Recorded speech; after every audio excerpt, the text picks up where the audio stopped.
വലിയ സന്തോഷത്തോടും ഒത്തിരി അഭിമാനത്തോടും എല്ലാം കൂടിയാണ് നമ്മളിവിടെ ഒരുമിച്ച് ചേർന്നിരിക്കുന്നത്. ഏറ്റവും അനുഗ്രഹീതമായ പരിശുദ്ധ കുർബാന അർപ്പണം നമ്മൾ ഒരുമിച്ച് നടത്തി ദൈവത്തെ മഹത്വപ്പെടുത്തി. തണൽ എന്നാണ് ഈ പ്രോഗ്രാമിന് പേരിട്ടിരിക്കുന്നത്. തണൽ എന്ന വാക്കിന് രണ്ട് അർത്ഥത്തിൽ മനസ്സിലാക്കാൻ പറ്റും. ഒന്ന്, നിങ്ങളിപ്പോൾ ഒരു തണലിലാണ് ആയിരിക്കുന്നത്. അല്പം വിശ്രമിക്കുന്ന ഒരിടമാണ് തണൽ ഒരർത്ഥത്തിൽ. അല്പം ഒരു തണലിൽ ഇരുന്നുകൊണ്ട് ജീവിതത്തിന്റെ വിശ്രമകാലത്ത് എന്ന് വേണമെങ്കിൽ ചിന്തിക്കുന്നതിൽ തെറ്റില്ല. അതിനേക്കാൾ മനോഹരമായ ഒരു അർത്ഥമുള്ളത് നിങ്ങളാണ് തണൽ എന്നതാണ്. നിങ്ങളൊരു തണലിടം ഒരുക്കുന്ന തണൽ മരമാണ് എന്ന ഏറ്റവും പ്രധാനപ്പെട്ട ആശയം. ആ ഒരു ചിന്തയുടെയൊക്കെ വെളിച്ചത്തിൽ രണ്ടു മൂന്ന് തലങ്ങളിൽ നിന്നുകൊണ്ട് നമുക്ക് ഈ കൂട്ടായ്മയെ കാണാൻ പറ്റും. ഒന്ന്, ഭൂതകാലത്തേക്കൊന്ന് മടങ്ങുക, ഒന്ന് തിരിഞ്ഞു നോക്കി ദൈവത്തിന് നന്ദി പറയാൻ നമുക്ക് സാധിക്കണം. നമ്മുടെ ഇന്നലകളെ കുറിച്ച് ഓർക്കുന്നത് വലിയ സന്തോഷമുള്ള കാര്യമാണ്. ഇവിടെയൊക്കെ സൂചിപ്പിക്കപ്പെട്ടതുപോലെ നിങ്ങൾ ആദ്യം വിവാഹത്തെ കുറിച്ച് ചിന്തിച്ച നാളുകൾ, വിവാഹത്തിന്റെ നല്ല ആലോചനകൾ വന്ന നാളുകൾ, ഒരുപക്ഷെ അന്നത്തെ കാലത്തൊക്കെ ഇന്നത്തേതുപോലെ നേരിട്ട് കണ്ടുമുട്ടി അന്ന് പ്രേമിച്ച് കല്യാണം കഴിക്കുന്ന രീതിയൊന്നും ഇല്ലായിരുന്നു. നല്ല പൊക്കും ഒറ്റപ്പെട്ടിയിലൊക്കെ അങ്ങനെയൊക്കെ സംഭവിച്ചിട്ടുണ്ടാകാം നിങ്ങളുടെ കാര്യത്തിൽ. എന്നാലും പൊതുവെ പറഞ്ഞു കഴിഞ്ഞാൽ അങ്ങനെ പ്രേമവിവാഹങ്ങളൊക്കെ അല്പം മോശമായിട്ട് കണ്ടിരുന്ന ഒരു കാലത്തിന്റെ പ്രതിനിധികളാണ് നിങ്ങളിവിടെ ഇരിക്കുന്നവരൊക്കെ. അതുകൊണ്ട് മാതാപിതാക്കളൊക്കെ ആലോചിച്ച് നടത്തിയ കല്യാണങ്ങളാണ് നിങ്ങൾ നല്ല പങ്കും, അല്ലെ? മാതാപിതാക്കളൊക്കെ ആലോചിച്ച് നടത്തിയ കല്യാണങ്ങളാണ്. ഞാൻ കേട്ടിട്ടുണ്ട് ചില മുതിർന്ന ദമ്പതികളൊക്കെ പറയുന്നത്, ഞങ്ങൾ നേരിട്ടൊന്ന് കണ്ടിട്ട് പോലുമില്ല അന്ന് കല്യാണത്തിന് മുൻപ്. കല്യാണത്തിനൊക്കെ വന്ന് ഒത്തുകല്യാണത്തിനൊക്കെ വന്നപ്പോഴാണ് ഇതാ നമ്മുടെ കക്ഷി എന്നൊക്കെ കാണുന്നത് പോലും. മാതാപിതാക്കളൊക്കെ ആലോചിച്ചു, ഞങ്ങൾക്കത് സമ്മതമായിരുന്നു, ഞങ്ങളത് സമ്മതിച്ചു. അങ്ങനെയൊക്കെയാണ് ഞങ്ങളുടെയൊക്കെ കല്യാണം നടന്നത്. ഒരു പരിക്കും പറ്റിയിട്ടില്ലെന്ന് മാത്രമല്ല, വളരെ സന്തോഷമായിട്ട് ഞങ്ങൾക്ക് ജീവിക്കുന്നു. അപ്പൊ ഇന്നത്തേതുപോലെ ഒരുമിച്ച് സംസാരിച്ചും ഒരുമിച്ച് പങ്കിട്ടും എങ്ങനെയുണ്ടെന്നൊക്കെ ചിന്തിച്ചു ആലോചിച്ചു അങ്ങനെയൊക്കെയുള്ള കല്യാണങ്ങളെക്കാൾ കൂടുതൽ ഭദ്രമായിട്ടും കൂടുതൽ സ്നേഹനിർഭരമായിട്ടും കൂടുതൽ ഫലപ്രദമായിട്ടും ജീവിക്കുന്ന നിങ്ങളുടെ തലമുറയിലെ വിവാഹത്തിന്റെ നല്ല സ്വപ്നങ്ങൾ എത്രയോ വിലപ്പെട്ടതാണ്. കാരണം ഇത് ദൈവത്തിന്റെ പദ്ധതി ആയതുകൊണ്ട് നമ്മൾ നേരിട്ട് കണ്ടുമറിഞ്ഞ് പങ്കുവെച്ചുമൊക്കെ ചെയ്യുന്നതിനേക്കാളും മഹത്തരമായിട്ട് ദൈവം നിങ്ങളെ യോജിപ്പിച്ചതുകൊണ്ട് ഇന്നും വളരെ മനോഹരമായിട്ട് ഈ 50 ആണ്ടുകൾ വിവാഹ ജീവിതത്തിൽ പിന്നിട്ട് നിങ്ങൾ മുൻപോട്ട് നീങ്ങുന്നു എന്നുള്ളതാണ് സദ്വാർത്ത. ഞാൻ നിങ്ങളെ അതുകൊണ്ട് തന്നെ അഭിനന്ദിക്കുക.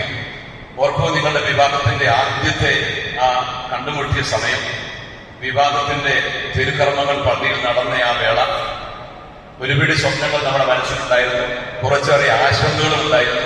പക്ഷെ അതിനൊക്കെ എത്രയോ നല്ലൊരു ഉത്തരമാണ് ദൈവത്തിന്റെ സാന്നിധ്യം കൗതാശികമായിട്ട് നിങ്ങളെ അനുഗ്രഹിച്ചുകൊണ്ട് കൂടെ ഉണ്ടായിരുന്നത്. ഒത്തിരിയേറെ ജീവിതാനുഭവങ്ങളിലൂടെ നിങ്ങൾ കടന്നു വന്നു. കഷ്ടപ്പാടുകളും കണ്ണുനീരും എല്ലാം ജീവിതത്തിലുണ്ടായിരുന്നു. ഒരുപാട് വിയർപ്പ് ചിന്തിയിട്ടുണ്ട്, ചോര ചിന്തിയിട്ടുണ്ട് ജീവിതത്തിൽ. അതെല്ലാം അനുഗ്രഹമായി മാറി ഇപ്പോൾ നിങ്ങളൊരു തണൽമരമായി മാറിയിരിക്കുന്നു.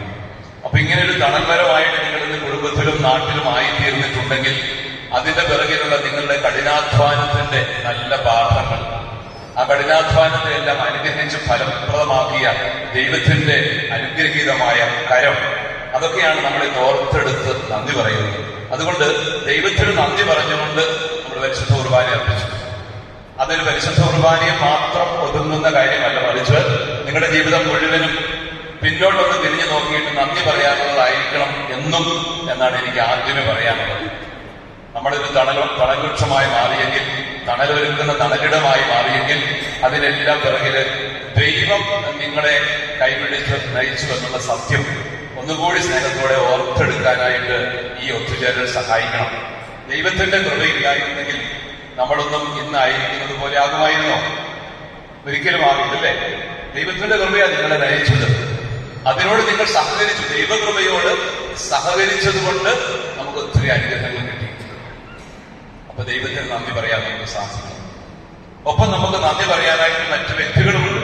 അന്നൊക്കെ നമുക്ക് കൂടെ നിന്ന് നമ്മുടെ സഹോദരങ്ങളുണ്ട്, നമ്മുടെ മാതാപിതാക്കളുണ്ട്. അവരൊക്കെ ദൈവസന്നിധിയിലേക്ക് ഒരുപക്ഷെ പണ്ടേ പോയി കഴിഞ്ഞിട്ടുണ്ട്. അങ്ങനെ ഒരു കൂട്ടം മനുഷ്യര് നമുക്ക് നമ്മുടെ കൂടെ താങ്ങും തണലുമായിട്ട് നിന്നവരുണ്ട്. അവരെയെല്ലാം ഓർത്ത് നന്ദി പറയാം. മരിച്ച മാതാപിതാക്കളെ, സ്വർഗത്തിലേക്ക് യാത്രയായവരെ ഓർത്ത് അവർക്ക് വേണ്ടി പ്രാർത്ഥിക്കാനും നന്ദി പറയാനും നമുക്ക് സാധിക്കണം. അങ്ങനെ നന്ദിയുടെ പ്രകരണമായിട്ട്, നന്ദി പ്രകാശനത്തിന്റെ ഒരു ഹൃദയമായിട്ട് നമ്മുടെ ഹൃദയം മാറണം എന്നുള്ളതാണ് ഒന്നാമത്തെ കാര്യം. 2, ചുറ്റുപാടും നോക്കുക. പിന്തിരിഞ്ഞ് നോക്കുമ്പോഴാണ് ഇങ്ങനെ നന്ദി പറയാൻ, ദൈവത്തെ മഹത്വപ്പെടുത്താൻ നന്ദി പറയാനും ഒത്തിരി ഉള്ളത്. ഇത് നമ്മളൊന്ന് ചുറ്റുപാടും നോക്കുക. വർത്തമാനകാല വിശേഷങ്ങളിലേക്ക്. എന്താ നമ്മുടെ വർത്തമാനകാല വിശേഷം? നമ്മുടെ കുടുംബവും നമ്മുടെ മക്കളും കൊച്ചുമക്കളും അടങ്ങുന്ന ഒരു കുടുംബത്തിന്റെ പശ്ചാത്തലം, അതാണ് നമ്മുടെ വർത്തമാനകാല വിശേഷം. ഈ വർത്തമാനകാല വിശേഷത്തിൽ നിങ്ങൾക്ക് പലതരം അനുഭവങ്ങൾ കണ്ടേക്കാം. നിങ്ങൾ ഒറ്റപ്പെടുന്ന അനുഭവങ്ങൾ കണ്ടേക്കാം. പണ്ടത്തെ പോലെ കൂട്ടുകുടുംബങ്ങളുടെ കൂട്ടായ്മയൊക്കെ കുറഞ്ഞു പോകുന്ന സാഹചര്യമുണ്ട്. കൊച്ചുമക്കളും മക്കളും ഒക്കെ വിദേശത്തായിരിക്കുന്ന മാതാപിതാക്കൾ കാണും അല്ലേ? നിങ്ങൾ ഒറ്റയ്ക്ക് താമസിക്കുന്ന ദമ്പതികൾ ഇവിടെ ആരെങ്കിലും ഇരിക്കുന്നുണ്ടോ? വീട്ടിൽ ഒറ്റയ്ക്ക് ഇപ്പോൾ മക്കളൊക്കെ വിദേശത്തായിരിക്കാം. അങ്ങനെ ഒറ്റയ്ക്കുള്ളവരെന്ന് കൈപൊക്കാവോ? ഒറ്റയ്ക്ക് കണ്ടോ? ഒറ്റയ്ക്ക് താമസിക്കുന്ന എത്ര പേരുണ്ട്? നിങ്ങൾക്കത് കൈപൊക്കിക്കേ. ഇത്രയും പേര് ഒറ്റയ്ക്ക് സന്തോഷമായിട്ട് വീട്ടിൽ താമസിക്കുകയാണ്. മക്കളൊക്കെ വിദേശത്തായിരിക്കും. കൊച്ചുമക്കളൊക്കെ അവരുടെ മക്കളും അവരുടെ പേരൻസിനും കൂടി ആയിരിക്കും. അങ്ങനെയൊക്കെ ഒറ്റയ്ക്ക് താമസിക്കുന്നു. പക്ഷെ ഒറ്റയ്ക്ക് താമസിക്കുന്നവരാണെങ്കിൽ നിങ്ങൾ ഒറ്റപ്പെട്ടിട്ടില്ല എന്നുള്ളതാണ് ഈ കൂട്ടായ്മ നൽകുന്ന വലിയൊരു സന്ദേശം. നിങ്ങൾ ഒറ്റയ്ക്കാണെങ്കിലും കർത്താവ് നിങ്ങളുടെ കൂടെ ഉണ്ട്. നിങ്ങൾക്ക് എല്ലാം നൽകി നിങ്ങളെ പരിപാലിച്ച് മക്കളെയും കൊച്ചുമക്കളെയും നൽകി നിങ്ങളെ അനുഗ്രഹിച്ച നല്ല തമ്പുരാൻ, നല്ല ദൈവം നിങ്ങളുടെ കൂടെ ഉണ്ട്. അവിടെ നിങ്ങൾ ഒറ്റയ്ക്കല്ല. നിങ്ങൾ പരസ്പരം നല്ല ബന്ധത്തിലും സ്നേഹത്തിലും ആയിരിക്കാൻ ദൈവം അനുവദിച്ചു അല്ലേ? 50 ആളുകൾ ഒരുമിച്ച് ജീവിക്കാനുള്ള ഭാഗ്യമൊന്നും എല്ലാവർക്കും ഒന്നും കിട്ടാറില്ല. അതൊരു വലിയ അനുഗ്രഹമാണ്. വിവാഹം കഴിഞ്ഞിട്ട് 50 ആണ്ടുകൾ, 5 പതിറ്റാണ്ടുകൾ, ഒരു സുവർണ ജൂബിലി കാലം വരെ ഒരുമിച്ചായിരിക്കാനായിട്ട് കിട്ടുന്ന നിസ്സാര കാര്യമൊന്നുമില്ല. ചില്ലറ സൗന്ദര്യപ്പെടുന്നങ്ങളൊക്കെ ഇടയ്ക്ക് ഉണ്ടാവും. അത് സ്വാഭാവികം. അതൊക്കെ വേണം. അല്ലെ പിന്നെ ഇങ്ങനെ ശരിയാക്കുക. കുടുംബമാണെങ്കിൽ ഇച്ചിരി അങ്ങോട്ടും ഇങ്ങോട്ടും ഒക്കെ സൗന്ദര്യപ്പിണക്കമൊക്കെ വേണം. അങ്ങനെ പിണക്കമൊക്കെ ഉണ്ടാകുമ്പോഴാണ് കൂടെ സ്നേഹം കൂടുന്നത്. അപ്പൊ അങ്ങനെയൊക്കെ ഉണ്ടാകും. കൊച്ചു കൊച്ചു സന്തോഷങ്ങളും ചില്ലറ പിണക്കങ്ങളും എല്ലാം കൂടി ചേർത്ത് പിടിച്ച് നല്ല നിറക്കൂട്ടുള്ള ഒരു നല്ല ജീവിതം ഇപ്പോഴുണ്ട്. ആ നിറക്കൂട്ടുള്ള നല്ല ജീവിതത്തിൽ നിങ്ങൾ ഒറ്റയ്ക്കല്ല. ദൈവം നിങ്ങളുടെ കൂടെയുണ്ട്. നിങ്ങളുടെ പ്രാർത്ഥന കൂടെയുണ്ട്. സഭ നിങ്ങളുടെ കൂടെയുണ്ട്. രൂപത നിങ്ങളുടെ കൂടെയുണ്ട്. അതാണ് ഈ വർത്തമാനകാല വിശേഷം. ഒറ്റയ്ക്കായിരിക്കുന്നവർക്ക്. ഇനി അതല്ലാതെ ഒറ്റയ്ക്കില്ലാത്ത മക്കളും കൊച്ചുമക്കളും ഒക്കെ കൂടെ ജീവിക്കുന്ന അങ്ങനെയുള്ളവരെന്ന് കൈവക്കാവും. നിങ്ങളുടെ കൂടെ മക്കളുമുണ്ട്, കൊച്ചുമക്കളുമുണ്ട്. അതും ഏതാണ്ട് അത്രയൊക്കെ ഒരു നമ്പറുണ്ട്. ശകലം കൂടെ കൂടുതലുണ്ട്. അതൊരു സന്തോഷമാണ്. മക്കളും കൊച്ചുമക്കളും കൂടെ കൂടെയുള്ളത് വലിയ സന്തോഷമുള്ള ഒരു കാര്യമാണ്. അപ്പൊ അത് നിങ്ങൾക്ക് നിങ്ങളുടെ ചുറ്റുപാടുമുള്ള നിങ്ങളുടെ ഒരു കുടുംബത്തിന്റെ വിശാലതയിലേക്ക് വിരൽ ചൂണ്ടുന്നുണ്ട്. അവിടെ നിങ്ങൾ ഈ വർത്തമാനകാലത്ത് അവർക്ക് തണലൊരുക്കിക്കൊണ്ട് അവിടെ ആയിരിക്കുകയാണ്. നിങ്ങൾ ആ കുടുംബത്തിന്റെ തണലാണ്. അവരെ നിങ്ങളാകുന്ന തണലിൽ നിങ്ങൾ വളർത്തിയെടുത്തു, പഠിപ്പിച്ചു, മിടുക്കരാക്കി. ജോലിയൊക്കെ കിട്ടിയവർക്ക് അവർക്കൊരു കല്യാണം ആലോചിച്ചു, കല്യാണം വന്നു, അവർക്ക് മക്കളും ഉണ്ടായി. അപ്പൊ മക്കളും മക്കളുടെ മക്കളുമായിട്ട് ഇങ്ങനെ നിങ്ങൾ സന്തോഷമായിട്ട് ജീവിക്കുന്നത് വേറൊരു സവിശേഷമായ ആനന്ദത്തിന്റെ അനുഭവമാണ്. അവിടെയും ദൈവം നിങ്ങളുടെ കൂടെയുണ്ട്. നിങ്ങളെ ചേർത്ത് പിടിക്കാൻ മക്കളും മക്കളുമായിട്ട് ജീവിക്കുന്ന സന്തോഷത്തിന്റെ നല്ല അനുഭവങ്ങൾ.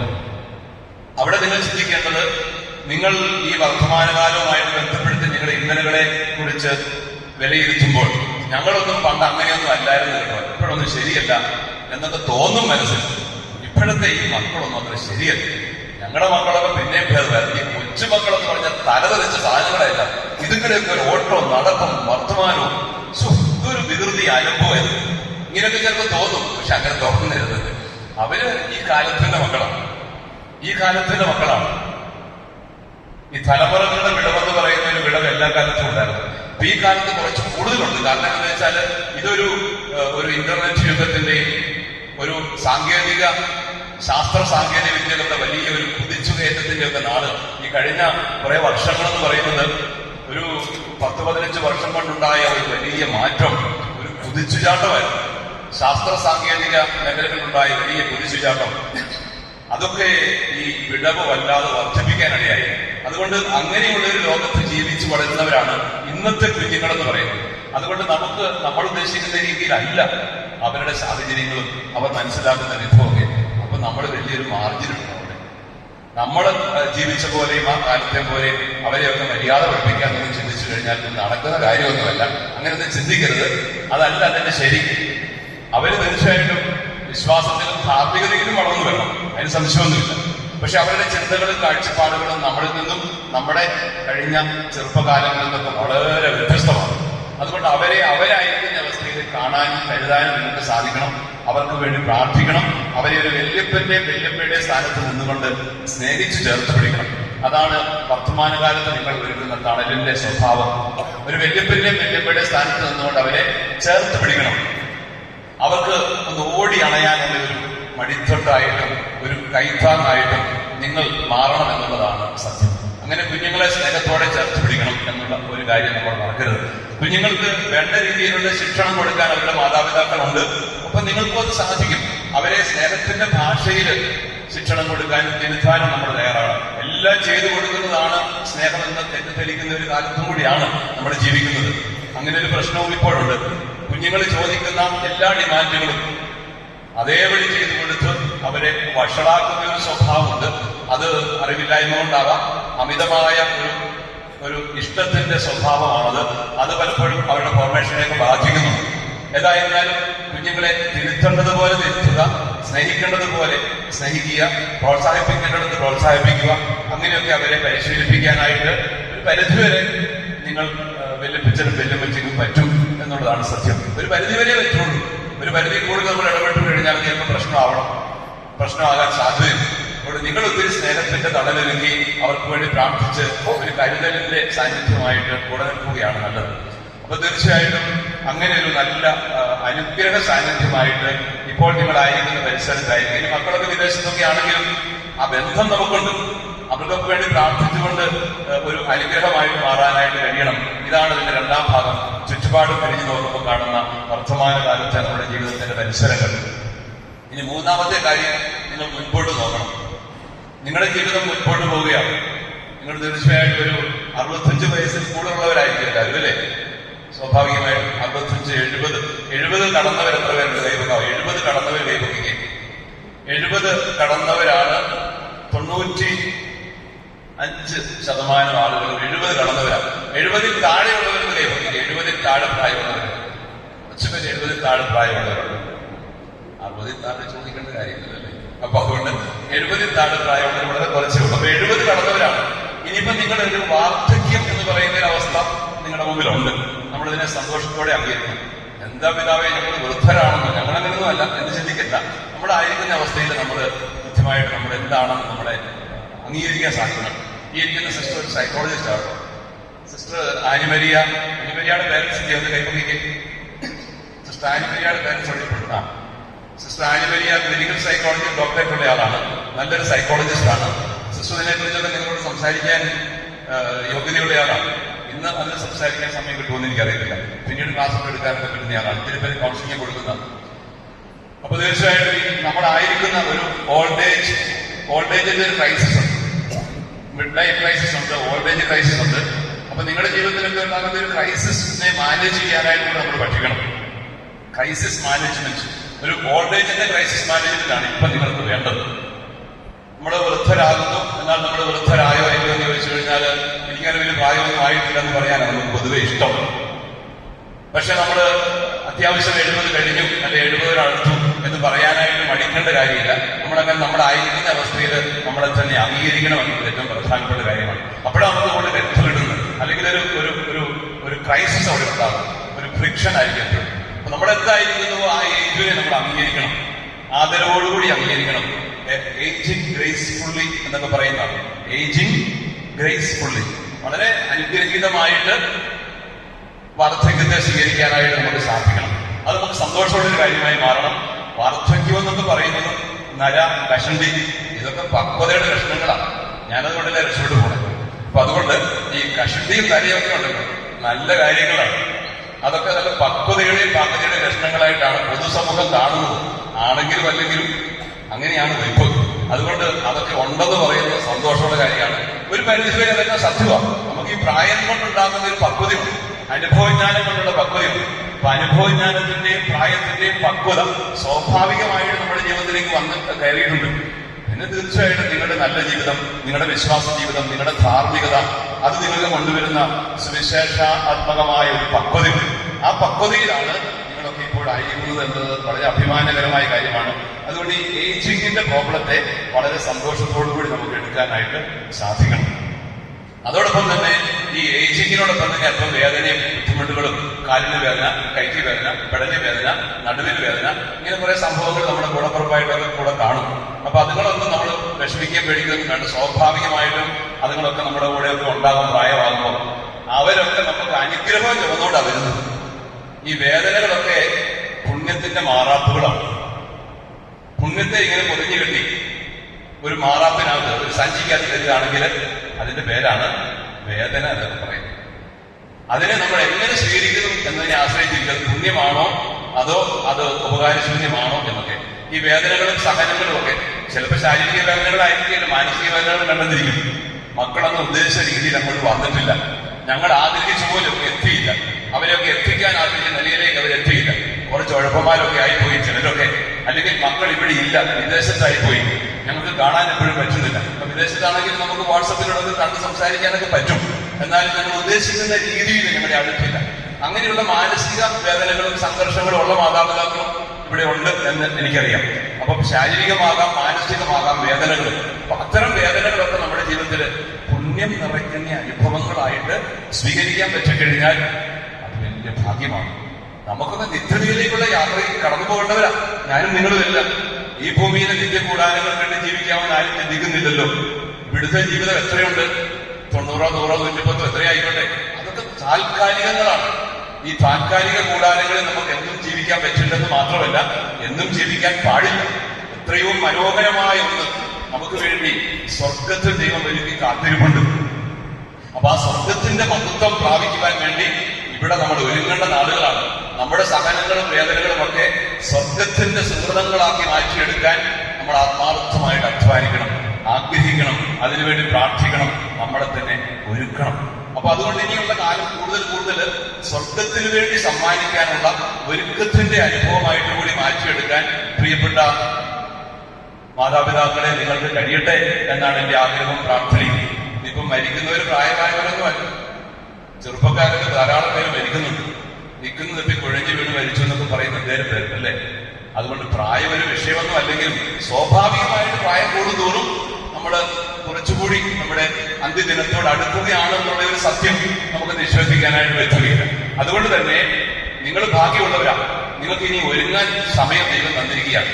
സ്വർഗത്തിന് വേണ്ടി സമ്പാദിക്കാൻ, സുഹൃതങ്ങൾ നേടാൻ, കൂടുതൽ പ്രാർത്ഥിക്കാൻ, കൂടുതൽ സ്നേഹിക്കാൻ, കൂടുതൽ നന്മ ചെയ്യാൻ, എല്ലാവർക്കും നല്ലത് മാത്രം പറഞ്ഞ് പങ്കുവെച്ചു കൊടുക്കാൻ, എല്ലാവരെയും ചേർത്ത് പിടിക്കാൻ, അങ്ങനെയൊക്കെ കൂടുതൽ പുണ്യത്തിൽ വളരാൻ വേണ്ടി ദൈവം ഒരുക്കി തന്നിരിക്കുന്ന വിലപ്പെട്ട നാളുകളും വർഷങ്ങളുമാണ് നിങ്ങൾക്കിപ്പോൾ കൈപ്പിടിയിലുള്ളത്. അതുകൊണ്ട് അത് ഭാഗ്യപ്പെട്ട സമയമാണ്. പല ആളുകളും അങ്ങനെ പറയാറുണ്ട്, ഇനിയുള്ള നാളുകളൊക്കെ കൂടുതൽ നന്മയിൽ വളരാനുള്ള നാളുകളാണ്, ഇതെല്ലാം ബോണസായിട്ട് കിട്ടിയിരിക്കുന്നതെന്ന് പറയുന്ന ചില മാതാപിതാക്കളുണ്ട്. അപ്പൊ അതുകൊണ്ട് നന്നായിട്ട് നമ്മൾ സ്നേഹത്തോടെ നന്മ പ്രവർത്തികൾ ചെയ്തുകൊണ്ട് സുഹൃതത്തിൽ വളരാൻ പറ്റണം. നിങ്ങൾക്ക് കുറെയെല്ലാം വിശ്രമിക്കാനുള്ള സമയം കൂടെ കിട്ടിയിട്ടുണ്ടെന്ന് ഞാൻ കരുതുകയാണ്. ഇപ്പോഴും അധ്വാനിക്കുന്നവരുണ്ടെന്ന് എനിക്കറിയാം. വിശ്രമിക്കാൻ അങ്ങനെ ഒരു സമയം മാറ്റിവെക്കണം നിർബന്ധമൊന്നുമില്ലെങ്കിലും നമ്മുടെ ചെറുപ്പകാലത്തെ കഠിനാധ്വാനമൊക്കെ ഒന്ന് കുറയ്ക്കുന്നതല്ല, അത്രയും കഠിനാധ്വാനം ഇനി ആവശ്യമില്ല. കുറച്ചൊക്കെ നിങ്ങൾ വിശ്രമിക്കുകയും വേണം. ഇത് വിശ്രമിക്കാനുള്ള സമയം കൂടിയാണ്. നിങ്ങൾ ഒത്തിരി കഷ്ടപ്പെട്ടവരാണ്, ഒരുപാട് വേർപിരിഞ്ഞവരാണ്, കുടുംബത്തിന് വേണ്ടി എല്ലാം പുറകെ പണിതവരാണ്, ഒരുപാട് കഷ്ടപ്പെട്ടവരാണ്, നാടിന് വേണ്ടിയിട്ടൊക്കെ പല നിലകളിൽ ആയിരുന്നവരാണ്. നിങ്ങളിൽ പ്രൊഫഷണൽസ് ആയിട്ടുള്ളവർ കാണും, റിട്ടയർഡ് ഉദ്യോഗസ്ഥന്മാർ കാണും, നല്ല കൃഷിക്കാര് കഠിനാധ്വാനം ചെയ്ത് നാടിനെ ഹരിതാഭമാക്കിയ ആളുകൾ ഒക്കെ ഉണ്ട്. അപ്പൊ ഒത്തിരി കഷ്ടപ്പെട്ട നിങ്ങൾ കുറച്ച് വിശ്രമിക്കാൻ കൂടി സമയം മാറ്റിവെക്കണം. അങ്ങനെ വിശ്രമിക്കുന്നില്ലെങ്കിൽ അന്ന് അവസാന ശ്വാസം വരെ ഞാനിങ്ങനെ സമ്പാദിച്ചുകൊണ്ടിരിക്കുകയാണ് ഭൗതികമായ രീതിയിലെന്ന് മാത്രം പറയരുത്. ഭൗതിക സമ്പാദ്യങ്ങളൊക്കെ കുറച്ചുകൂടെ കുറച്ചിട്ട് സ്വർഗീയ സമ്പാദ്യങ്ങൾ കൂട്ടാനുള്ള സമയം കൂടിയാണിത്. അതുകൊണ്ട് ഇനി കുറച്ച് വിശ്രമിച്ച് നന്നായിട്ട് പ്രാർത്ഥിക്കാൻ സമയം കണ്ടെത്തണം. പറ്റുന്നത്രയും ദിവസം കുർബാനയിൽ പങ്കെടുക്കണം, അടുത്തടുക്ക കുമ്പസാരിക്കണം, ഉദാസനം സ്വീകരിക്കണം. കൊച്ചുമക്കൾക്ക് വേണ്ടി പ്രാർത്ഥിച്ചാണ് നിങ്ങൾ അവരെ വളർത്തേണ്ടത്, അവരെ അനുഗ്രഹിക്കേണ്ടത്. അതുകൊണ്ട് പ്രാർത്ഥനയുടെ മനുഷ്യരായിട്ട് നമ്മൾ മാറണം. നിത്യതയിലേക്ക് മുൻപോട്ട് നോക്കി ജീവിക്കേണ്ടവരായി. നമ്മളെല്ലാവരും നിത്യതയിലേക്ക് നിർദ്ധാരണം ചെയ്യുന്നവരാണ്.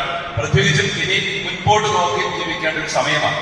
അതുകൊണ്ട് കൂടുതൽ പ്രാർത്ഥിക്കാൻ, കൂടുതൽ സ്നേഹിക്കാൻ, കൂടുതൽ അനുഗ്രഹമായി മാറാൻ കഴിയണം. അബ്രാഹത്തെ കുറിച്ച് പറയുന്നത് അബ്രാഹം അനുഗ്രഹത്തിന്റെ പിതാവാണ് എന്നാണ്. സാറ അനുഗ്രഹത്തിന്റെ മാതാവാണ്. നമ്മുടെ പരിശുദ്ധ കന്യാമറിയത്തെ കുറിച്ച് മാതാവിന്റെ പവിത്രനാൾ നമ്മൾ ഇന്നലെയാണ് ആഘോഷിച്ചത്, അല്ലെ? മാതാവ് അനുഗ്രഹത്തിന്റെ അമ്മയാണ്. അപ്പൊ അനുഗ്രഹത്തിന്റെ പിതാവും അനുഗ്രഹത്തിന്റെ അമ്മയും ഒക്കെ ആയിട്ട് മാറാൻ നമുക്ക് സാധിക്കണം. യോസേപ്പ് പിതാവിനെ പോലെയും മാതാവിനെ പോലെയും അനുഗ്രഹത്തിന്റെ സാന്നിധ്യങ്ങളായിട്ട് മാറാൻ നിങ്ങൾക്ക് ഓരോരുത്തർക്കും കഴിയണം. എല്ലാവരെയും അനുഗ്രഹിക്കുക, ആരോടും വെറുപ്പും വിരോധമൊന്നും കാണരുത്. ചിലപ്പോൾ ചില മാതാപിതാക്കൾക്ക് മക്കളോട് തിരിച്ചു വ്യത്യാസങ്ങളും അല്പം ചേരുതിരിവുകളും ഒക്കെ ഉള്ളവർ കണ്ടേക്കാം. നിങ്ങളിൽ അങ്ങനെയൊന്നും ഇല്ലാന്ന് ഞാൻ കരുതുകയാണ്. എല്ലാ മക്കളും ഒരുപോലെ അല്ല. സ്വഭാവത്തിന് വ്യത്യാസമുണ്ട്, സാമ്പത്തികമായ വളർച്ചയിൽ വ്യത്യാസമുണ്ട്, അറിവിന്റെ കാര്യത്തിൽ വ്യത്യാസമുണ്ട്, അവരുടെ സ്വഭാവ പ്രത്യേകതകളും സൗന്ദര്യത്തിലും ഒക്കെ വ്യത്യാസം വരും. പക്ഷെ എല്ലാവരും നിങ്ങൾക്ക് ദൈവം തന്ന സമ്മാനങ്ങളും നിധികളുമാണ്. എല്ലാവരെയും ഒരുപോലെ തന്നെയൊക്കെ കാണാനും കരുതാനും സ്നേഹിക്കാനും പറ്റണം. തിരിച്ചു വ്യത്യാസങ്ങളൊന്നും കാണിക്കരുത്. ചിലപ്പോൾ ഇങ്ങോട്ട് പെരുമാറുന്ന വിധത്തിൽ വ്യത്യാസം കണ്ടേക്കാം. ചില മക്കൾ വളരെ സ്നേഹത്തോടെ പെരുമാറും, ചില മക്കള് അത്രയും നന്നായിട്ട് കരുതലോടെ മാതാപിതാക്കളോട് പെരുമാറാൻ കഴിയാത്തവർ കണ്ടേക്കാം. എങ്ങനെയാണെങ്കിലും നമുക്ക് അവരെല്ലാം മക്കളാണ്. അവരെ ഒരുപോലെ കണ്ട് സ്നേഹിക്കാനായിട്ട് എന്തുമാത്രം സാധിക്കുന്നുവോ അതായിരിക്കും നിങ്ങൾ ഒരുക്കുന്ന തണൽ. ആ തണലിൽ അവർ വളരും, അവരുടെ സ്വഭാവത്തിലും മാറ്റം വരും. അതുകൊണ്ട് മക്കൾക്ക് വേണ്ടി തീക്ഷ്ണതയോടുകൂടി പ്രാർത്ഥിക്കുക, കൊച്ചുമക്കൾക്ക് വേണ്ടി തീക്ഷ്ണതയോടുകൂടി പ്രാർത്ഥിക്കുക. എല്ലാവരെയും ചേർത്ത് പിടിക്കുന്ന സ്നേഹമായി മാറുക. പ്രാർത്ഥനയുടെ സാന്നിധ്യങ്ങളായിട്ട് മാതാപിതാക്കളൊക്കെ മാറണം. ഞാൻ എന്റെ മാതാപിതാക്കളെ കുറിച്ച് ഓർക്കുന്നുണ്ട്, എന്റെ അമ്മയെ കുറിച്ച് പ്രത്യേകിച്ചു. അമ്മ ഒരു പ്രാർത്ഥനയുടെ സാന്നിധ്യമായി, പ്രാർത്ഥനയായി മാറിയ ഒരാളാണ്. അപ്പൊ പ്രാർത്ഥിക്കുന്ന നല്ല സാന്നിധ്യങ്ങളായിട്ട് നിങ്ങളൊക്കെ മാറണം. നിങ്ങൾ പ്രാർത്ഥിക്കുന്നത് കണ്ടിട്ടാണ് ഈ കൊച്ചുമക്കളൊക്കെ പ്രാർത്ഥിക്കാൻ പഠിക്കേണ്ടത്, പ്രചോദനം സ്വീകരിക്കേണ്ടത്. നിങ്ങൾ ദേവാലയത്തിൽ പോകുന്നത്, കുടുംബ പ്രാർത്ഥന നടത്തുന്നതൊക്കെ കണ്ടിട്ടാണ് മക്കളും കൊച്ചുമക്കളും ഒക്കെ നിങ്ങളിൽ നിന്ന് പഠിക്കേണ്ടത്. അപ്പൊ ഇനിയൊക്കെ നമ്മൾ ഉപദേശങ്ങൾക്ക് വേണ്ടി അധികം സമയം ചെലവഴിച്ചാൽ അത് നടക്കില്ല. അധികം ഉപദേശിക്കാൻ പോകാതിരുന്നേ ഭേദം. ഉപദേശങ്ങളൊന്നും അധികം ഫലിക്കുകയില്ല, മാതൃകയാണ് ഫലിക്കുന്നത്. ഉപദേശങ്ങൾ പരമാവധി കുറയ്ക്കുക. നല്ല ജീവിത മാതൃകയിലൂടെ എല്ലാവർക്കും എല്ലാമായി ജീവിക്കാൻ സാധിക്കട്ടെ. അങ്ങനെ ദൈവാനുഗ്രഹങ്ങൾ ധാരാളമായിട്ട് നിങ്ങളിലൂടെ നിങ്ങളുടെ കുടുംബത്തിലും നിങ്ങളുടെ ജീവിത പരിസരങ്ങളിലും എല്ലാം ഉണ്ടാവട്ടെ എന്ന് ആഗ്രഹിക്കുകയും പ്രാർത്ഥിക്കുകയും ചെയ്യും. അപ്പോൾ പിന്നോട്ട് തിരിഞ്ഞു നോക്കുക, വർത്തമാനകാലത്തിലേക്ക് നോക്കുക, മുൻപോട്ട് നോക്കുക എന്ന 3 ആശയങ്ങൾ ഞാൻ പറഞ്ഞു വെച്ചു. ഒപ്പം ചേർത്ത് പറയാൻ ഒരു കാര്യങ്ങൾ പറഞ്ഞ് ഞാൻ അവസാനിപ്പിക്കുകയാണ്. നിങ്ങൾ അനുഗ്രഹ സാന്നിധ്യങ്ങളായി മാറണമെന്ന് പറയുമ്പോൾ നിങ്ങളുടെ വീട്ടിൽ മാത്രമല്ല, നാട്ടിലും നിങ്ങൾ ജീവിക്കുന്ന പരിസരങ്ങളിലും എല്ലാം നിങ്ങൾക്ക് ഇനിയും കുറെ കാര്യങ്ങളൊക്കെ ചെയ്യാനുണ്ട്. ഞാനിത് പറഞ്ഞപ്പോൾ ഞങ്ങളുടെ കാര്യങ്ങളൊക്കെ ഏതാണ്ട് പൂർത്തിയായി എന്ന് ചിന്തിക്കരുത്. ദൈവം തന്നിരിക്കുന്ന അത്ര ആയുസ് പരമാവധി പൊതുസമൂഹത്തിന് വേണ്ടി കൂടി ജീവിക്കാനുള്ളതാണ്. നിങ്ങൾ അറിവുള്ളവരാണ്, കഴിവുള്ളവരാണ്, കാര്യപ്രാപ്തിയുള്ളവരാണ്, അനുഭവ സമ്പത്തുള്ളവരാണ്. നിങ്ങൾ സമൂഹത്തിൽ നല്ല രീതിയിൽ ഇടപെടാൻ പറ്റണം. ആരോഗ്യമുള്ളവരൊക്കെ സമൂഹത്തിൽ എന്തെങ്കിലുമൊക്കെ നല്ല കാര്യങ്ങൾക്ക് നേതൃത്വം കൊടുക്കണം. ഇടവകയിൽ നിങ്ങൾ എന്തെങ്കിലും നല്ല കാര്യങ്ങൾക്ക് നേതൃത്വം കൊടുക്കണം. വിൻസെന്റ് ഇപ്പോൾ തുടങ്ങിയ സഖ്യം, അതുപോലെ സാധുജന പ്രവർത്തനങ്ങൾ, കാരുണ്യ പ്രസ്ഥാനങ്ങൾ, ഇങ്ങനെയുള്ള പല പല വേദികൾ നമുക്ക് ഇടവക തലത്തിൽ സഭ തന്നെ ഒരുക്കിയിട്ടുണ്ട്. പിന്നെ കൾച്ചറൽ ഫോറംസ് ഒക്കെ ഉണ്ട്, രാഷ്ട്രീയ മേഖലകളുണ്ട്. അവിടെയൊക്കെ നമ്മൾ ജീവിക്കുന്ന അത്രയും നാൾ, ആരോഗ്യമുള്ളിടത്തോളം നാള് പരമാവധി നന്മ ചെയ്തുകൊണ്ട് ഈ ഭൂമിയിൽ നമ്മുടെ ജീവിതം ധന്യമാക്കണം. അതും സ്വർഗത്തിന് വേണ്ടിയുള്ള സമ്പാദ്യങ്ങളാണെന്ന് ഓർക്കണം. നന്മ ചെയ്യാൻ കിട്ടുന്ന ഒരു സമയം പോലും കളയരുത്. എപ്പോഴാണ് നമ്മളൊക്കെ കടന്നു പോകുന്നതെന്ന് അറിയത്തില്ലല്ലേ? ഏത് സമയത്തും നമ്മൾ കിടപ്പ് രോഗിയായി മാറാം. അതുകൊണ്ട് നടക്കാവുന്ന അത്രയും കാലം ഇനി വലിയ സമ്പാദ്യങ്ങൾ കൊണ്ടു വേണ്ടി പോകാതെ പരമാവധി മറ്റുള്ളവർക്ക് കൊടുക്കാൻ വേണ്ടി, പങ്കുവയ്ക്കാൻ വേണ്ടി, അത് സമ്പത്താണേലും ആരോഗ്യമാണേലും കഴിവാണേലും അറിവാണേലും എന്താണെങ്കിലും മറ്റുള്ളവർക്ക് വേണ്ടി കൊടുക്കാനുള്ള സമയമായി. ഒന്നും ഇനി കൂട്ടിവെക്കാനും നേടാനുള്ള സമയമല്ല, എല്ലാം കൊടുക്കാനുള്ള സമയമാണ്. അങ്ങനെ കൊടുത്തു കൊടുത്തു കൊടുത്ത് തീർന്നു കഴിയുമ്പോൾ നമ്മൾ ഇവിടെ തീരണം. അതായത് ശരി, എല്ലാം കൊടുത്തു തീരുമ്പോൾ നമുക്ക് ഈ സ്വർഗത്തിൽ നിന്നുള്ള, ഈ ഭൂമിയിൽ നാം സ്വർഗത്തിലേക്കുള്ള വിസ കിട്ടും കേട്ടോ. അപ്പൊ പാസ്പോർട്ട് എല്ലാം തയ്യാറാക്കിയിരുന്നാൽ മതി. എല്ലാം കൊടുത്തു കഴിയുമ്പോൾ വിസ അടിച്ചു കൈ കിട്ടും. അപ്പൊ നമുക്ക് ആ ഫ്ലൈറ്റിൽ നേരെ എത്താം. ദൈവം ഒരുക്കിയിരിക്കുന്ന ആ സ്വർഗ സമ്മാനം, ഏറ്റവും അത്ഭുതമേറിയ സമ്മാനം സ്വീകരിക്കാൻ വേണ്ടി. അതുകൊണ്ട് പരമാവധി കൊടുത്ത് നമ്മുടെ ജീവിതം മുഴുവനും കർത്താവിന്റെ കരങ്ങളിൽ സമ്പൂർണമായ ഒരു ബലിയായി അർപ്പിക്കുമ്പം അനുഗ്രഹീതമായി തീരും. അതിനെല്ലാം ഇടയാവട്ടെ എന്ന് ഞാൻ ആശംസിക്കുന്നു. പ്രിയപ്പെട്ട ജുബിലേറിയൻസ് ആയ ദമ്പതികളെ, നിങ്ങളെ ഞാൻ ആത്മാർത്ഥമായിട്ട് അഭിനന്ദിക്കുന്നു. ദൈവം നിങ്ങൾക്ക് കനിഞ്ഞു നൽകിയ കുടുംബം 50 വർഷങ്ങൾ സന്തോഷത്തോടെ സ്നേഹത്തോടെ പിന്നിടാൻ പറ്റിയതിൽ ദൈവത്തെ മഹത്വപ്പെടുത്താം. ഗോൾഡൻ ജൂബിലിയുടെ എല്ലാവിധ മംഗളങ്ങളും വളരെ സ്നേഹത്തോടുകൂടി മാതൃവേദിയോട് ചേർന്ന് രൂപത തലത്തിൽ നിങ്ങൾക്ക് ഓരോരുത്തർക്കും സ്നേഹപൂർവ്വം ഞാൻ ആശംസിക്കുന്നു. ദൈവം നിങ്ങൾക്ക് ആയുസ്സും ആരോഗ്യവും നൽകി സമൃദ്ധമായിട്ട് നിങ്ങളെ അനുഗ്രഹിക്കട്ടെ എന്ന് പ്രാർത്ഥിക്കുകയും ചെയ്യുന്നു. എല്ലാവിധ ദൈവാനുഗ്രഹങ്ങളും ഒരിക്കൽ കൂടി നേർന്നുകൊണ്ട് നമ്മുടെ ബഹുമാനപ്പെട്ട മകൻ അച്ഛൻ തോമസ് അച്ഛൻ വളരെ സജീവമായിട്ട് നമ്മുടെ രൂപതയിൽ ശുശ്രൂഷിക്കുന്ന ആളാണ്. അതുപോലെ സ്റ്റാനുവിനെ കുറിച്ച് ഞാൻ പറഞ്ഞു. ഇതുപോലെ നിങ്ങളുടെയൊക്കെ മക്കൾ അച്ഛന്മാരും സിസ്റ്റേഴ്സും ഒക്കെ ഉണ്ടാവും. അതുപോലെ സാമൂഹ്യ പ്രവർത്തനങ്ങളിലും ഇതര മേഖലകളിലൊക്കെ പ്രവർത്തിക്കുന്ന മിടുക്കരായ മക്കളൊക്കെ ഉണ്ട്. അവരെ എല്ലാം ദൈവകരങ്ങളിൽ സമർപ്പിച്ചുകൊണ്ട് നിങ്ങൾ പ്രാർത്ഥിക്കുക. എല്ലാവരുടെയും നാമത്തിൽ ഒരിക്കൽ കൂടി നിങ്ങൾക്ക് അഭിനന്ദനങ്ങൾ അറിയിച്ചുകൊണ്ട് ഔദ്യോഗികമായിട്ട് ഈ തണൽ 2K25 ഉദ്ഘാടനം ചെയ്യുന്നതായി അറിയിച്ചു.